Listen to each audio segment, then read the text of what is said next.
imitating the wrap-up on the Butcher Benton package. I'm Lieutenant Dick Chasen. This hadn't been a routine case, and to find the answer, I've had to put a lot of little pieces together. It began on the day most cases can be called closed. It was the day before the butcher was to be executed. He was visited by his attorney, Paul Lowe, in the death house. It was at this first meeting the Butcher Benton case took its first switch. Well, that's it, Butcher. The evidence against you was so strong, the governor turned down your appeal. You're a rotten liar, Lowe. You started railroading me from the beginning of the trial. And now you're still trying to throw me curves. Look, I don't blame you for being edgy, but get this straight.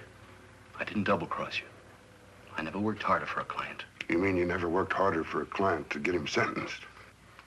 You were a fool, Butcher. If you hadn't tried to double-cross Squeamy Ellis and Joe Marcelli, they wouldn't have turned state's evidence against you. But you had to get greedy. You wanted to keep the whole $600,000 for yourself. Well, the boys got sore, and I don't blame them. It was all your idea. You planned the whole job. You hired us. When you found out I'd staged the money, you decided it was time for me to die. You got those two crumbs to turn state's evidence on me. You stinking rotten mouthpiece. We both know that isn't true, Butcher. Now, look, what's the sense in not giving me the money? It's not gonna do you any good. Well, I'll have the satisfaction of knowing that none of you three crumbs are gonna spend it. What about Eva? Don't you owe her something? You tell me where the money is, I'll see that she gets your share. I've got a different idea. I'm gonna kill you and Squeamy and Joe. Then I'll take care of Eva myself. You thick-headed ape, you're gonna die tomorrow. Remember what I said. I'm gonna get you, all three of you. Even for you, Butcher, that'd be quite a trick. So long, dead man. Remember what I said. I'm gonna kill you, all three of you.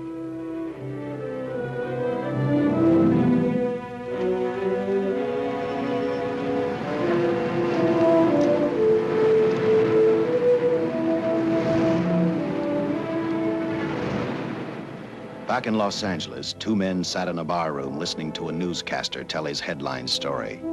He played up big the butcher's threat to kill Paul Lowe, Squeamy Ellis, and Joe Marcelli for their having turned state's evidence against him. Squeamy Ellis didn't seem happy over the butcher's threat. Neither did Joe Marcelli. But they had figured, once a dead man, always a dead man. But this was one time everyone was in for a surprise, including the entire police department.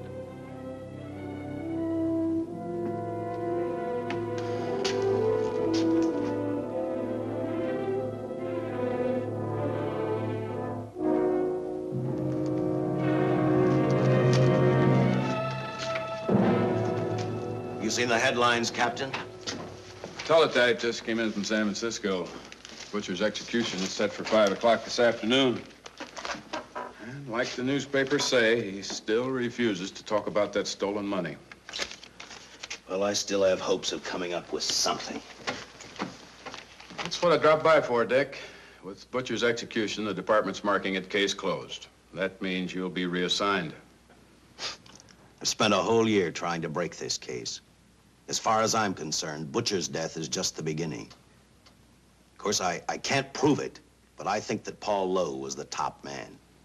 And even though I have to keep working on it while off duty, I'm going to get Lowe, Squeamy Ellis, and Joe Marcelli. Okay, Lieutenant. Officially, I've taken you off of the case. Unofficially, I wish you luck. Do me a favor. Keep me posted. Will do.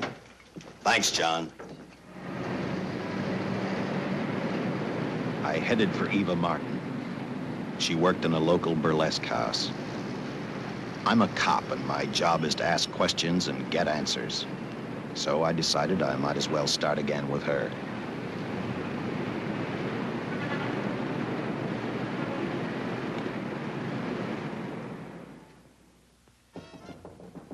Come in. Oh. What do you want? I'd like to talk to you. Talk? You're a cop, aren't you? That's a good question. I can't even find a 3-ton armored car, let alone the $600,000, and I've been on the case a year. I've told you, and I've told you, and I've told you. I don't know anything about the money. I never did. Benton's gonna be dead in a little while. I thought it might make a difference. I never knew anything about the money. Call me dumb. I didn't even know Charles was in the rackets until the trial. Now, take it easy, kid. You're on, Eva.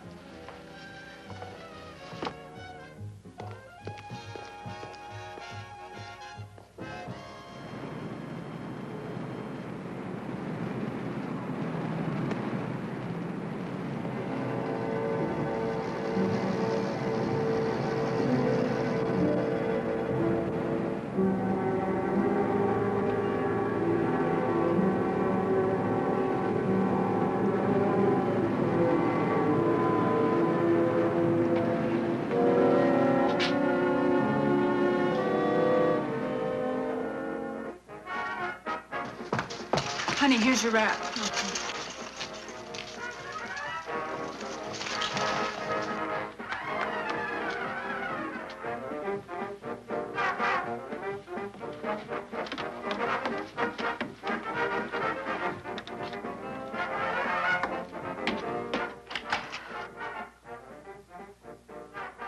A few moments ago, Butcher Benton, without revealing the whereabouts of the $600,000 stolen in the armored car holdup, paid for his crimes against society in the gas chamber at San Quentin. Now for a look at the international scene. Today... Come on, baby. Don't waste tears on Benton. I feel so badly about Charles.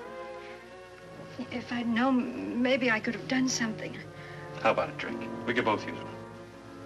An artist can't drink while she's working, Paul. Boy, see.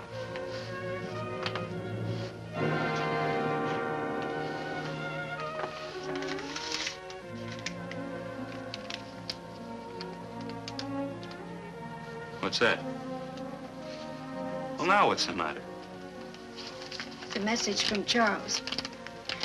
He told me to open it if he died. Finale, Eva. All right. How about a steak after the show?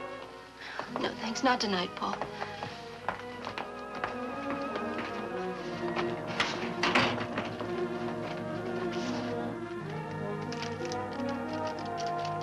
I didn't find out until much later, but Paul Lowe, in opening the letter the butcher had given Eva, found a map outlining a section of the city sewer system, and clearly identified was the spot where the butcher had hidden the stolen payroll. He replaced it with a $50 bill. I guess he figured $50 to gain $600,000 was not a bad day's work.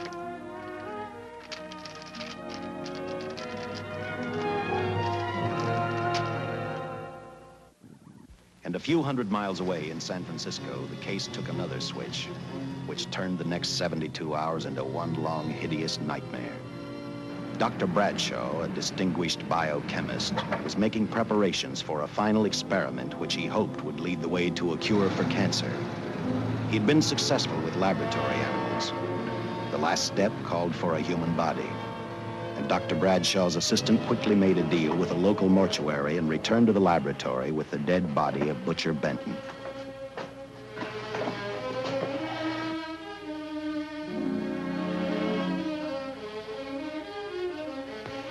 You made good time. Well, I didn't waste any. Any trouble? No, I just handed the money over and moved the body into your station wagon. That was that. Good. Get a syringe.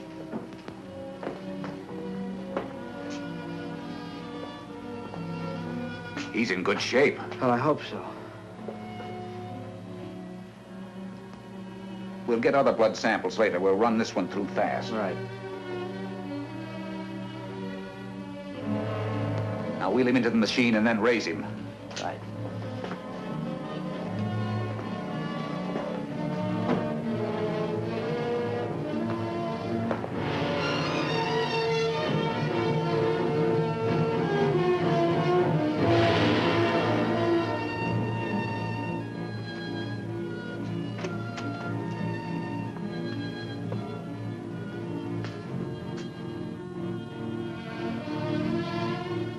Ready?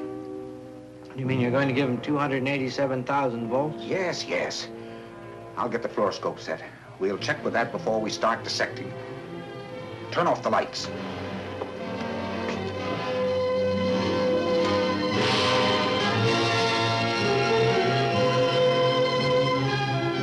There you are, old boy. If you respond properly and my theory is sound, you'll be more famous dead than alive. Throw the switch.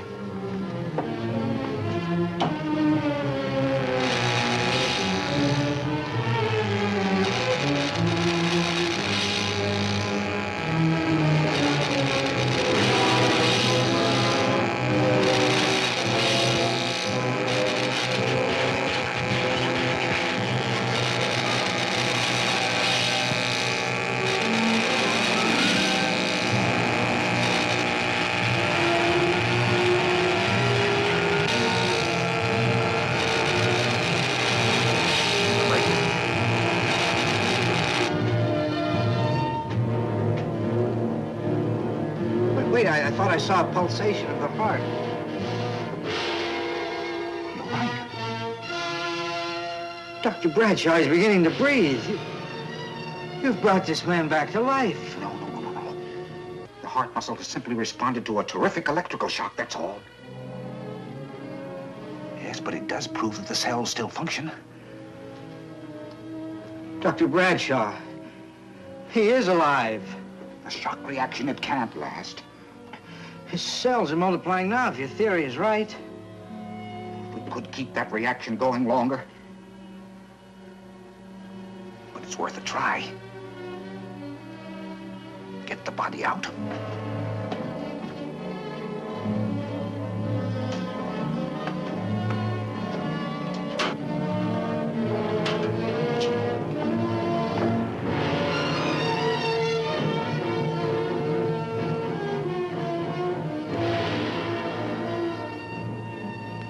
Get some adrenaline from the supply room. Some amyl nitrite, too.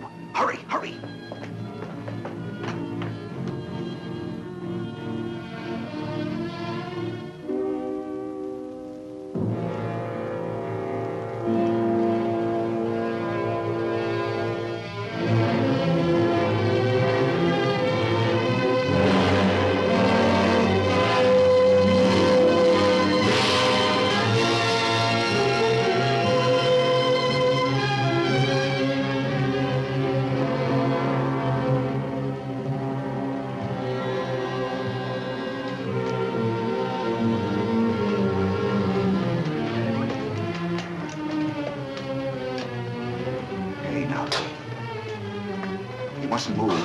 Your heart can't stand the strain.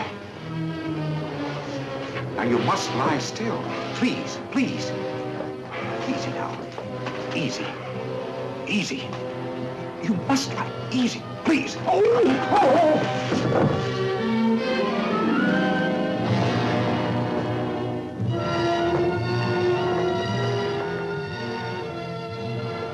Dr. Bradshaw's experiment had given life back to the butcher.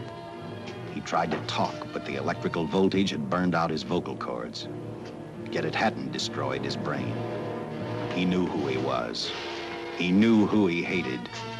As he stumbled about the room, I think he thought only about one: kill Lowe, Squeamy, and Joe Marcelli. The tremendous electrical voltage that Dr. Bradshaw had given the butcher had increased his cellular structure to the point where he was no longer a man. Dr. Bradshaw's experiment had created a vicious, brutal animal with an almost inconceivable amount of strength. Dr. Bradshaw must have believed the butcher's regained life would last for only a few minutes.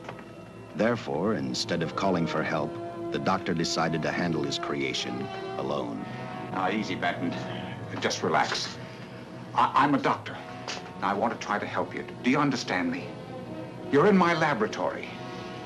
The execution was carried out and you were declared dead. I tried an experiment on you and brought you back to life, although I didn't intend that. Now, you've had a great shock. Now come and sit down. Now, be quiet. Now, come and sit down. Take it easy. That's the boy.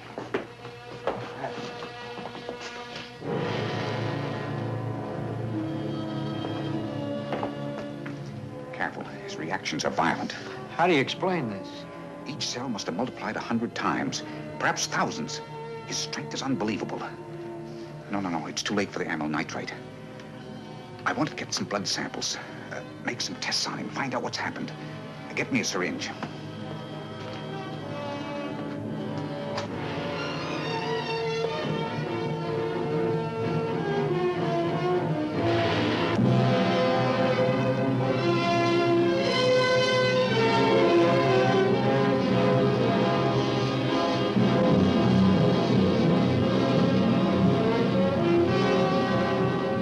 Why won't the needle penetrate the skin? Tissue must be nearly a solid mass of cells. How are we going to get the blood sample? Surgically, perhaps.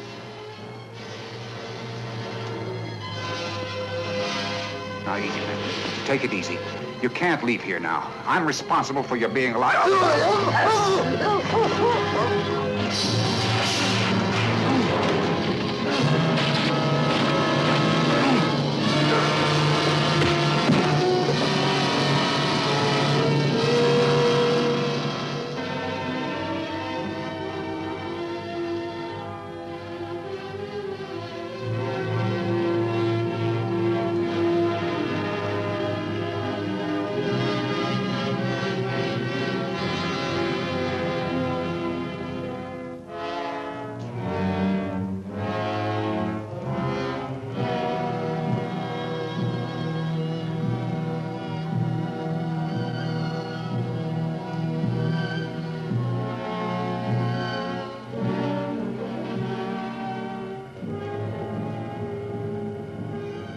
Towards the end of this case, Captain Lauder and I found out the doctor and his assistant had been murdered.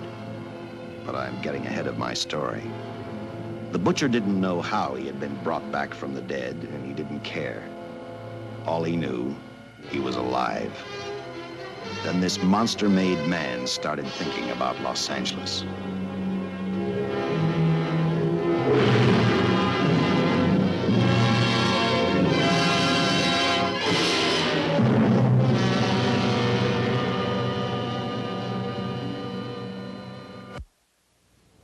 On that very night back in Los Angeles, I decided to stop playing detective for a little while.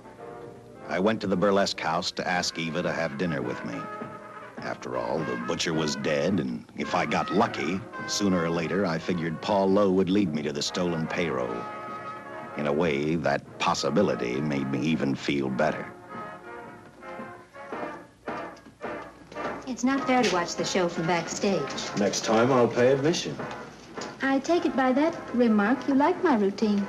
Yeah, you're pretty good. What I can't figure out, though, is why you stay in a place like this. It shouldn't be hard for someone like you to get a job in a class spot. If you weren't a detective, I'd be willing to bet with a line like that your next remark would be, how about dinner? Well, not exactly dinner, but a hamburger might be a good idea. If you're asking in an official capacity, I can't say no. I'm off duty. For the past 6 months, all I've ever called you is Lieutenant Chasen. Do you have a first name? Uh-huh. Dick. Give me 10 minutes for a quick change, because you just made yourself a date, Lieutenant. I mean, Dick.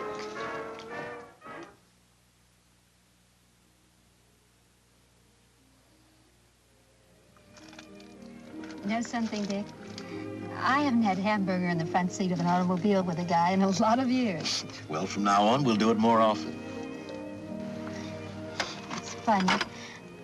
I always figured a policeman wasn't really a human being. I mean, unless he was arresting someone or trying to solve a case, he was unhappy. Shows you how wrong you are. In fact, everyone on the force gets fed up occasionally with the job they do. Maybe we're more human than anyone else. We see so much trouble, we get to hate the word. But as long as the world's filled with people, there'll have to be men who enforce the laws. What made you join the department? Now who's making with the questions? No, honest, I'd like to know. Well, it's really a very short story. When I got out of the Air Corps, I knocked around for a while. Well, I went to work for an oil company. One day, I went back to college on the GI Bill. Just before graduation, I noticed all about the police department exams. Seemed a pretty good thing to do with your life, so I took the exams, passed, then went on from there. If I ask one more question, will you give me a straight answer? Try me. Am I still part of the Charles Benton investigation? I mean, right now. I don't think so. As far as the department's concerned, when Benton was executed, the case was marked closed. But inside of me, that's not good enough. I don't follow you. Well, the $600,000 is still missing. And a fast-talking underworld lawyer like Paul Lowe is walking around a free man. Someday, no matter how long it takes, I'll get him and the money. Until I do, the Benton case for me is not closed. I give you my word, Dick. Charles Benton never told me anything about the money. Oh, I've been sure of that for a long time. But how did you ever get mixed up with anyone like the butcher? As trouble ever started, just happened. I had a roommate who used to date Benton all the time. One day she packed and left for Chicago. Benton carried a torch for her, and he used my shoulder to cry on. First thing I knew, we were having dinner together, and a few weeks later, I was labeled by the police as this #1 suspect and Benton's girl. But it was never like that. I made only one mistake. I felt sorry for him. You mean, until he was arrested for the robbery and the killing, you had no idea how he earned a living? I know this is going to sound crazy, but I only went out with Benton a couple of times.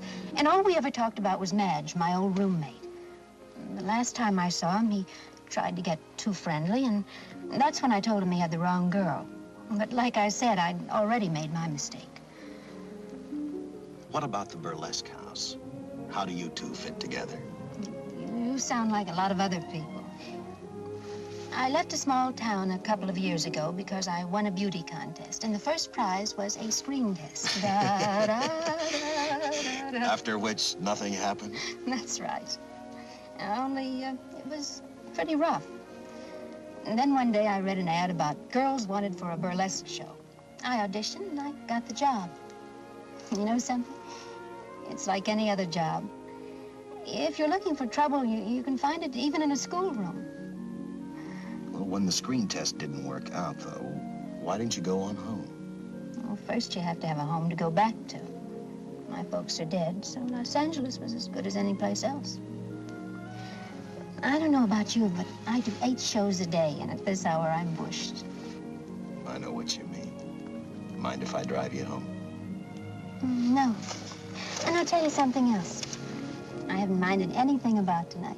Not even the hamburger. I kept playing tag with Lowe. He made 4 telephone calls. 3 of them didn't interest me, but one did. The one to Joe Marcelli. I watched Joe head for his meeting with Lowe, and for some unknown reason, I began to get the feeling that this case was finally about to explode in my favor. You see what I mean? Well, look at that, will you? I seen him stagger on 2 legs, but he's doing it on 4. Shut up, you flea bag. Well, look who's calling names. At least I ain't a squealer, a stoolie. Ha! I warned you before. All right, Harry, that's enough. I'll take care of him. I want to talk to him. Okay, Mr. Lowe. With any future business you've got with this psycho, take care of it upstairs in your office. If he keeps showing around here, sooner or later he's going to get slugged, cripple or no cripple. All right, shut up, Joe. Sit down.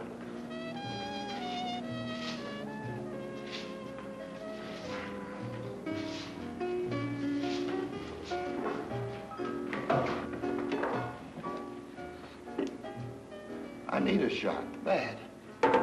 You'll get one after I've talked to you. You sober enough to understand? Yeah, I run out of dough. No wonder. Look at you. You used to be the best torch man in town. Now I don't think you could crack a safe if you knew the combination. No jobs. Nobody wants me since I turned stakes on Benton. That's your doing. You told me. All right, quit crying. I got a job for you. If you can stay off that stuff long enough. You know I can if I've got a job. How much? What is it? There's $2 grand in it for you. Where? Right near where he pulled the job. Interested? $2 grand ain't much out of 600,000. There'll be other expenses. Besides, that money's plenty of it. Now, you want it or do I get another boy? I'll do it. How soon do you want me to go to work? Set it up for tomorrow night. Call me before noon. I'm going to the races. 1. And that's all. The job's over.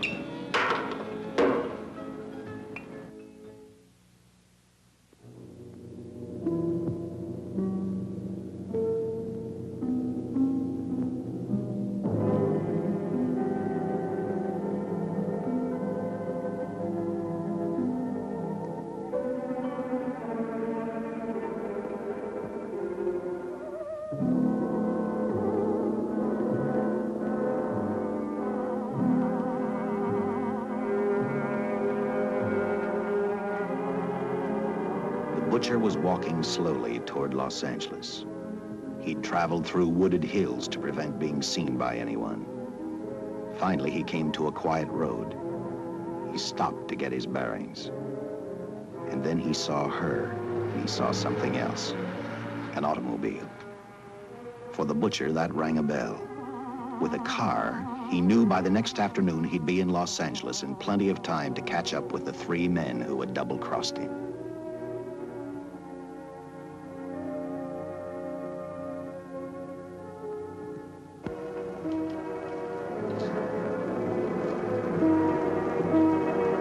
Well, see, you're a real gentleman to be helping strangers in distress. I hope you don't mind me using the babe here as bait. Quite a dish, isn't she? But that's what she gets paid for. Bait, that is. Yes, sir. She's a real shaker artist of my outfit. Carnival man myself. Just call me Connie. Yeah. Well, friend, we're in a little bit of difficulty here. Got a flat tire, brand new car, no tools in the back. Why, some of these dealers make my carnival grifters look like babes in the woods.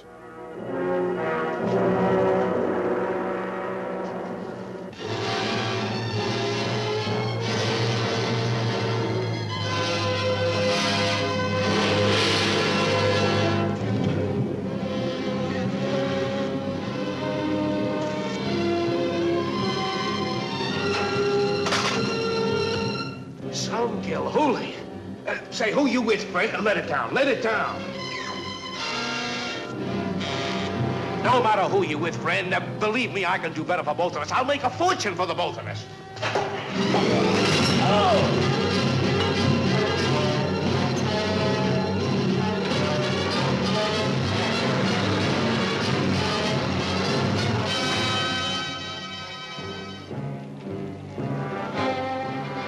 An hour later, the San Francisco Police Department sent out an APB. Squads were sent to various parts of the countryside.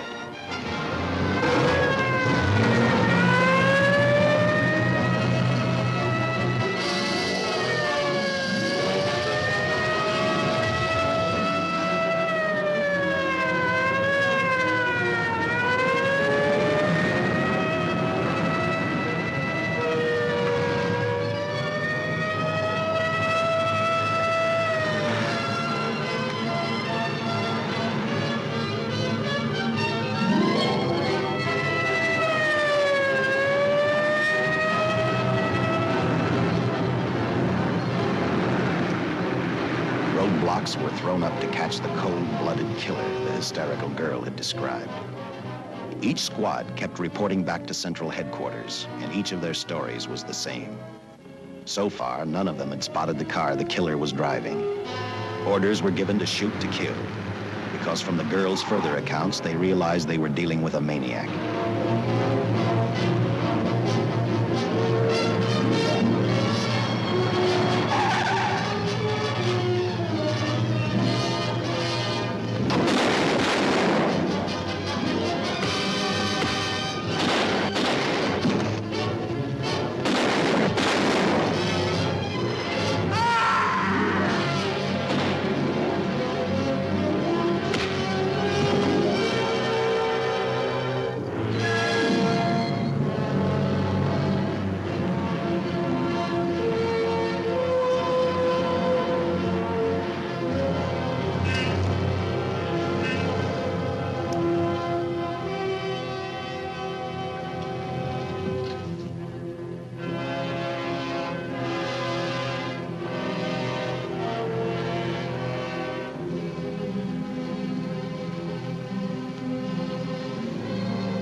I trust that this information will answer all of your questions. If I can be of any further service, let me know. Sincerely, J.I. Louder, Captain Police, L.A. Here's another all points from CHP, Captain.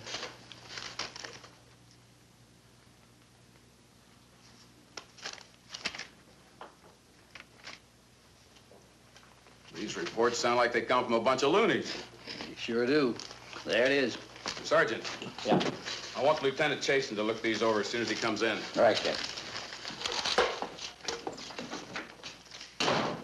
The next morning, I read the stories of the brutal murder of the 2 police officers.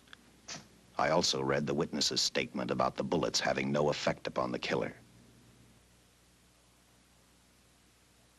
I felt sorry for the witness, and I thought about how easily a person's mind can become confused when suddenly they receive a brutal shock. I didn't believe a man existed who could not be stopped by a slug from a .45. Good morning, Captain.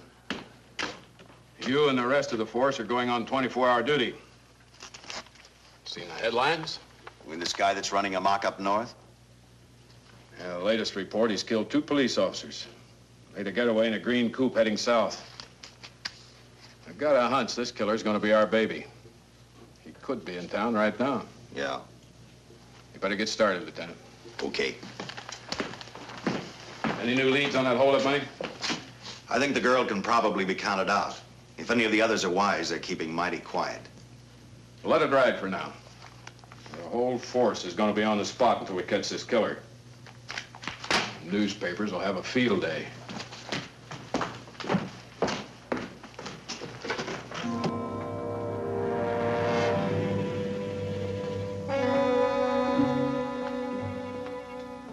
We were wrong about 2 things. The killer was already in our city, and we didn't know he was Butcher Benton. He headed straight for Eva Martin. He went to her dressing room to get back the map he had left in the envelope with her. He wanted first to check his money, then catch up with Lowe and the others.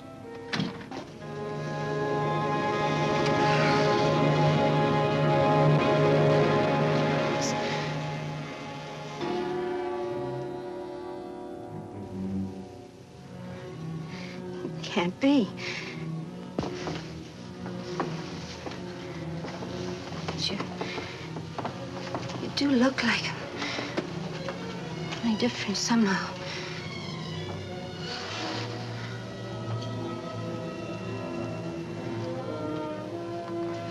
It is you.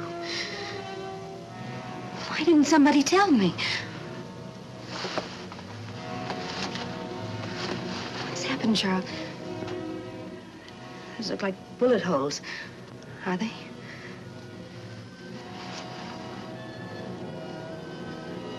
There isn't even a mark.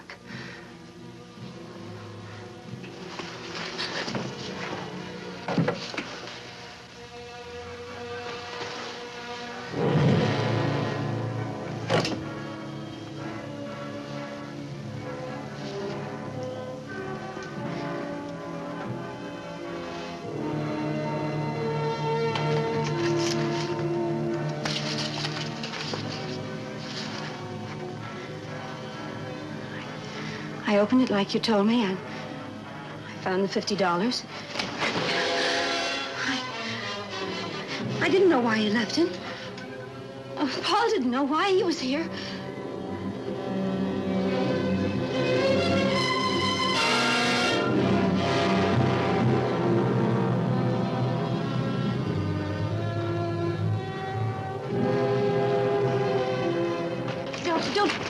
Don't think crazy.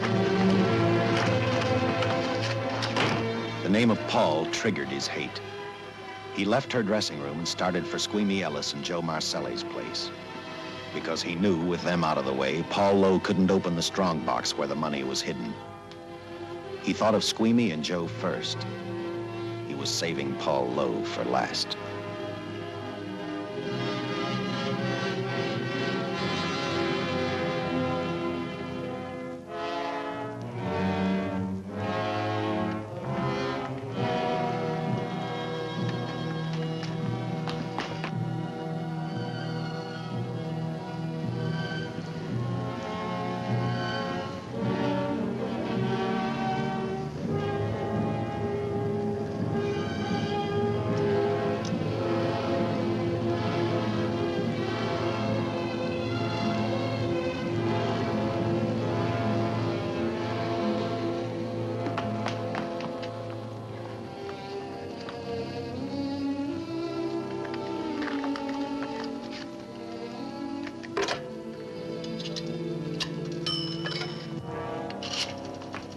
Hey, Eva, can I borrow your eyebrow pencil?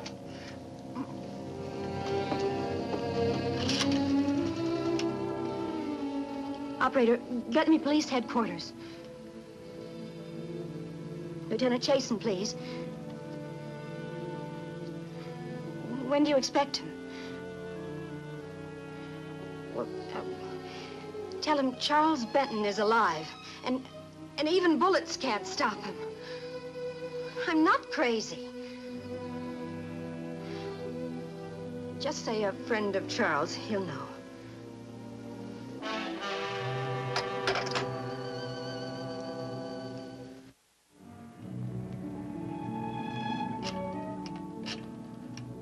After leaving a message for me, Eva telephoned Squeamy Ellis. She tried to tell him the butcher was alive and on his way over to kill him. Squeamy didn't believe her, and in a way you couldn't blame him. Who in their right mind would believe a man had returned from the dead? What Squeamy actually believed was that the butcher, before his execution, had hired a killer to carry out his threat.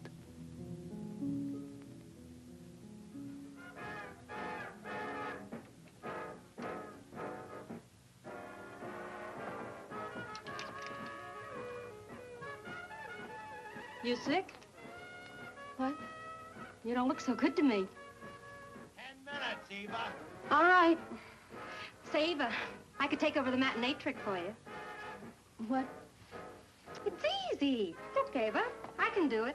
Scabba-doo-doo-doo-doo. Oh, Francine, I just thought of something. Yeah? Eva agreed to let Francine do the show.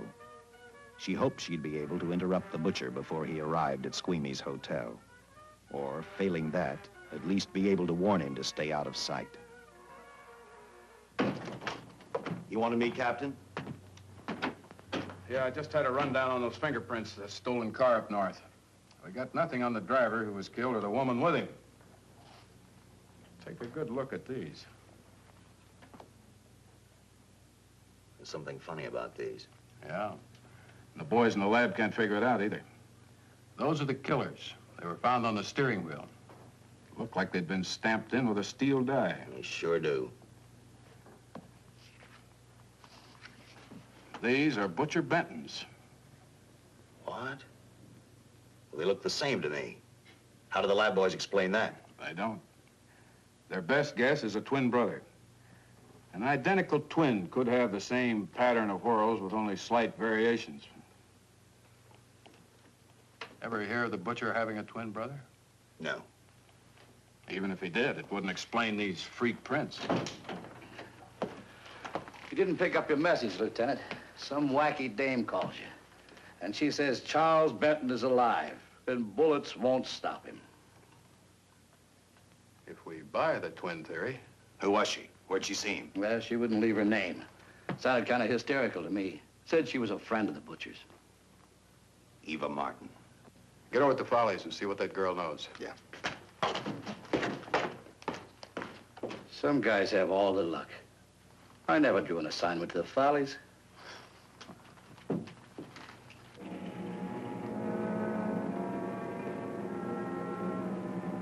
Meanwhile, the butcher headed for Squeamy's hotel. He didn't seem to be in any particular hurry. Actually, he seemed like any normal person, on his way to work or on his way home.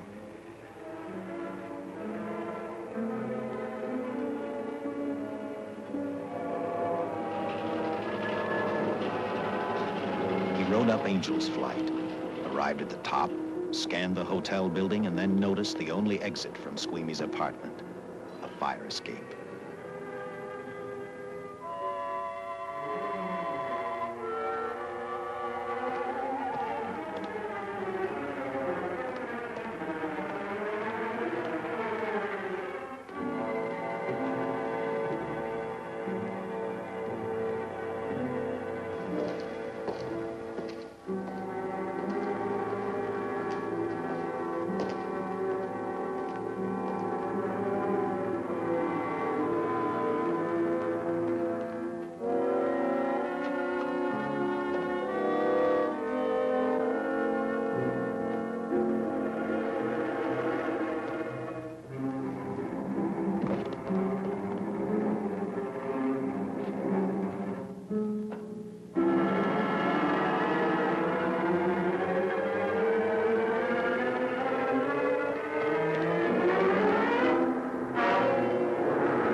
Butcher was figuring his next step.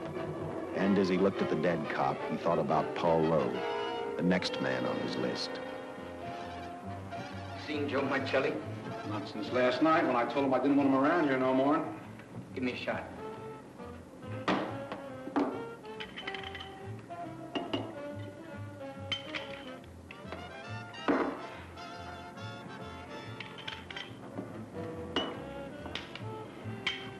Look, I need help.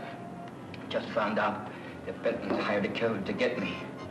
He's after Joe, too. Well, then drink up and get out. I don't want no trouble around my place. You're a real pal. Drink up and get out, I said.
Operator, get me the police!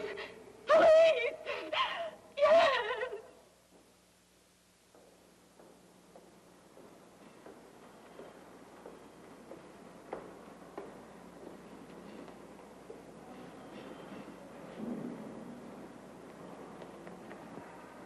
What's happened? A guy named Squeamy got thrown from the 5th floor. He's deader than a mackerel. Customer of mine. You mean Squeamy Ellis? Yeah, that's it. Just Squeamy. No one else was killed. Ain't one enough?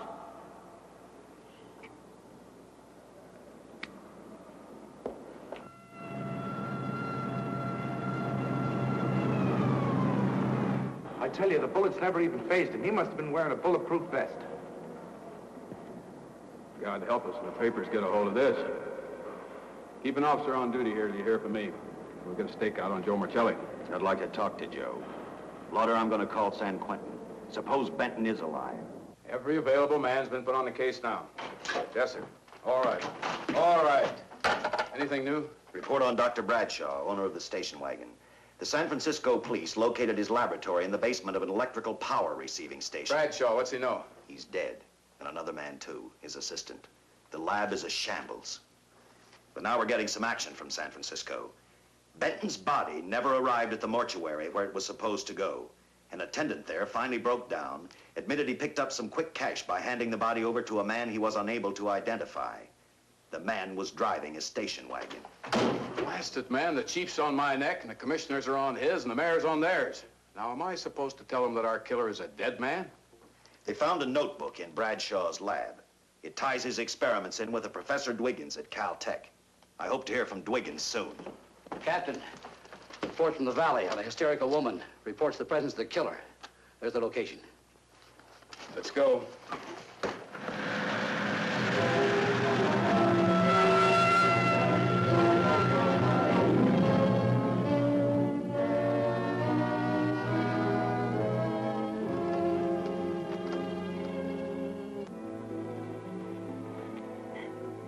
You and your boyfriend had a little fight, and he got out of the car to take a walk. You noticed that he walked down toward the sump area in the direction where you'd seen those lights a short while before. What happened then, miss? Please try to tell us. Well, I just sat there a few minutes, I guess. I was pretty mad. Then there was a loud crash, like heavy metal, sort of, from down here. I got out of the car to get a better look. I heard Jimmy cry out something. I couldn't make out the words. Then down here, in a patch of light, was Jimmy. And coming toward him was this man. Big man. Lifted Jimmy up over his head like he didn't weigh a thing. Jimmy screamed. Just once, before he broke Jimmy's back. I heard it snap, not far away. Then I started running till I found this house. They let me use the phone. Thank you, mate. We'll see that you get home all right now. O'Malley, see that the young lady gets home all right. Paul Lowe, while driving to his office, heard a radio commentator report the murder of Joe Marcelli. And what shocked him most was when the broadcast identified the killer as possibly being the butcher. Lowe headed straight for Eva Martin at the Burlesque Theater. Oh, you gave me a start, Mr. Lowe. What are you doing here? Where's Eva? Oh, I'm taking her place. I'm going to wear her costumes. What's it to you? I asked you, where's Eva? Hey, don't get physical. Well, watch your tone of voice, Buster. I told you. Little Eva isn't here. I could see that for myself. Where is she? She's at police headquarters. That's where she is. Yes, sir. No, sir. Captain Lauder's still with the mayor. The killer dropped out of sight. He was last seen in the Hollywood area. Yes, sir. We know he's dangerous. Every angle's being covered. Yes, sir. I'll tell him.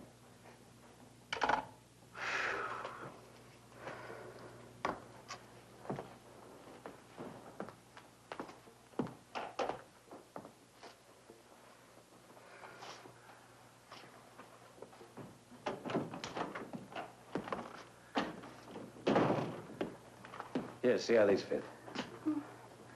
Low heels. I'm sorry. It's the best our wardrobe department can afford. Any idea how soon the captain will be back? Now, look, I'm going to see the captain. I'll have to wait here all night. Paul. Paul, Charles killed Squeamy and Joe. Joe, too? Benton? He's alive. I saw him, but nobody will believe me. I'm checking it. My guess is whoever killed them is on the trail of the money, Lowe. Now, maybe you better start talking if you know anything about it. I don't know anything. Did the butcher have a brother? No, no brother. It was Charles. I saw the tattoo on his arm. Look, I demand police protection. Where's the money, Lowe? You heard me. I demand protection. I know my rights. We put stakeouts on your office and home. Well, that's not enough. It's enough as far as we're concerned.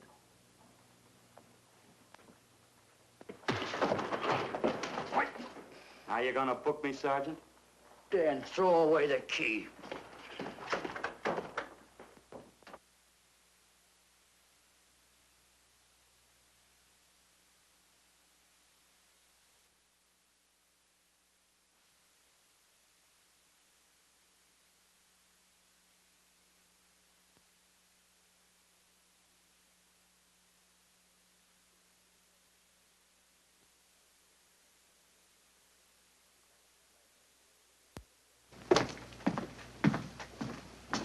Thank you. Come up with anything yet, Dick? Oh, we've checked every hotel, motel, and rooming house in town. We've run a cross-check on every hangout Butcher ever used. Net results, blank. This is incredible. We not only discover a dead man turned killer, but it's beginning to look like he plays ghosts, too. He's somewhere in this city, and if we have to take it apart brick by brick, we've got to get him. I may be way off, but I think Paul Lowe could tell us a lot. Maybe. But it's a cinch he's not going to. Well, suppose he had no alternative. You better grab some coffee. Your mind's beginning to play tricks on you. No, now, wait a minute. When Lowe came to us for police protection, it was because he was scared stiff the Butcher would add him to the list of Squeamy Ellis and Joe Marcelli. Go on. It figures, too. When he slugged the sergeant, he knew we'd book him right away. Oh, this Lowe's a pretty cute character. But we can play the same game. You mean we'll threaten to release him? Well, not exactly. You tell him you realize that he was excited, that throwing the punch was accidental. Tell him we're not going to make a charge, that he's completely released. Lieutenant, you know we can't do that. Lowell made his first mistake when he hit the sergeant, and that'll get him a year. As far as the department's concerned, at least it's a small victory. If my hunch is right, Lowe won't want to be on the streets with the Butcher looking for him. And he may talk, and talk a lot. Enough maybe for us to get rid of him permanently. Even lead us to the Butcher. If he's frightened enough, that might work. But if it doesn't... No, Dick, I'm not going to release him. I want him out of my way so bad I can taste it, but not bad enough to be responsible for getting him killed. The good thing about that, Captain, is the fact we know it, but Lowe doesn't. Let's give it a try. All right, Lowe. Come on out. I think you'll find everything in there. You're free to go, Mr. Lowell. Wait a minute. Who do you think you're kidding? You arrested me for assaulting an officer. Court, I'll plead guilty. With luck, I might get off with 6 months. For a lawyer, you're forgetting a very important point. If no charge is made, there's no trial.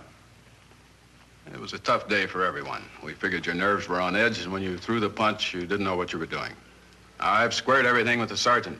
It's all over, all forgotten. Yeah? Why'd you bring a stenographer? Simply because I wanted a record of our conversation at the time of your release. Okay, Lowell, let's go. Oh, wait a minute. Once out on those streets and I'm a dead man. You let me go, you'll be responsible for murder. Oh, come off it, Lowe. You're imagining things. You know the Butcher threatened to kill me. You set me free, he'll do it. Well, that's just a risk we'll have to take. But the way I look at it, Mr. Lowell, you'll be okay. Look, Captain, I'll make a deal with you. You keep me here, and I'll tell you how to recover the money. Maybe even catch the Butcher. No deals, Lowell. You'd probably tell us anything just to stall for time. Come on, let's get out of here. Now, wait a minute. All right. I'll tell you the truth. Start taking this down. I, Paul Lowe, hired Butcher Benton, Squeamy Ellis, and Joe Marcelli to pull off the armored car holdup. And then Lowe continued with his confession. He told us about finding the map. He showed us the exact location of where the Butcher had hidden the stolen payroll. And he gave us a most important answer. The explanation as to how the Butcher was able to elude detection. His means of escape was the sewer system beneath our city.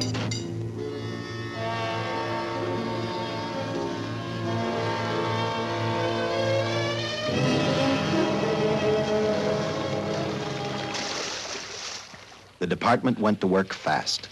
Every police squad in the city was detailed to cover a specific area. Every entrance and exit to the Los Angeles city sewer system of 700 miles was covered. Captain Lauder and I, along with several other squads, headed for the entrance where, according to the map, Butcher had hidden the money. Our job was to stop him, and that made me think of one specific question. When we found him, could this monster be stopped? I, for one, wasn't sure.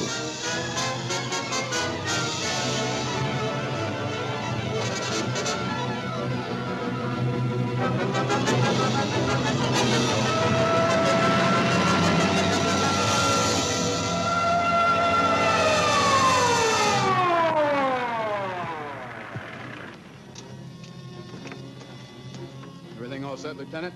City engineers mapped out each possible exit. A squad of officers are spotted at every point. If the Butcher can be caught, now's the time. Well, after I talked to Caltech, I called on the fire department for a little help. The professors thought a flamethrower might stop him. Flamethrower? I suppose their boys have had a chance to join our squads by now. I see we have one with us here. Have you thought about what'll happen if this doesn't work? No. I've been praying too hard that it will work.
This is where we split up. I'll go straight ahead.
If this map's right, we're off our course.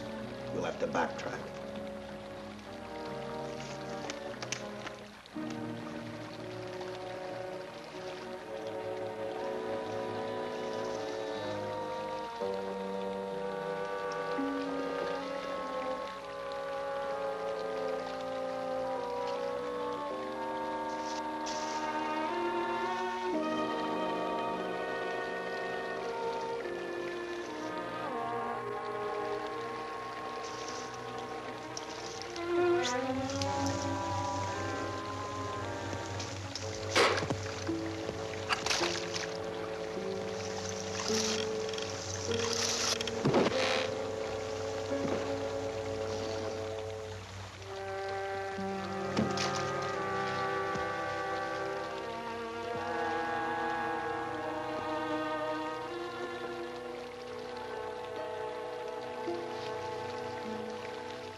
Let him have it.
And the tremendous shock of electricity that brought the butcher back to life destroyed him.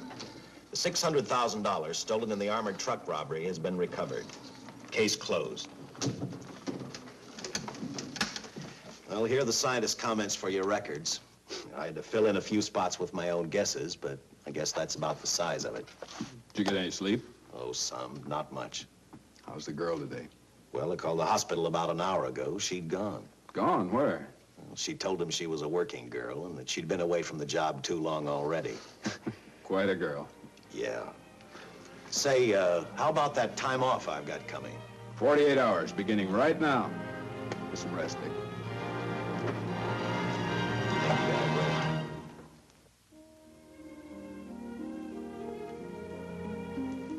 know something, Dick?